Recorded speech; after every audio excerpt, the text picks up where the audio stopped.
Hello and welcome to the Intel Graphics Performance Analyzer's Quick Tip video series. This video will demonstrate how to use custom trigger enhancements in Graphics Monitor to aid in capturing frames or traces when specified parameters have been met.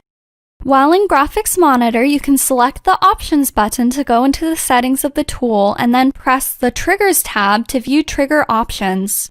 By pressing the plus button, you can add as many triggers as you want into your triggers list. If you want to delete a trigger, you can press the X button and that trigger will be removed. Pressing the On button enables a trigger. You can choose whether you want your trigger to capture a frame or trace by selecting from the drop-down menu next to the Do statement. You can modify the trigger parameters by typing a double quotation mark in the bar next to the When statement, which will then display a drop-down list with all the parameters you can use for your triggers.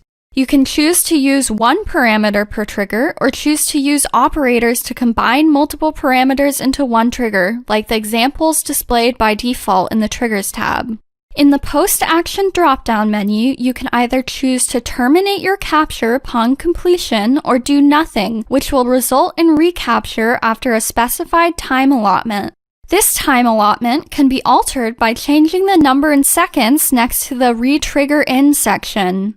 You can then start a capture in Graphics Monitor to confirm your trigger works the way you intended it to, and then further analyze your results in Graphics Frame Analyzer or Graphics Trace Analyzer.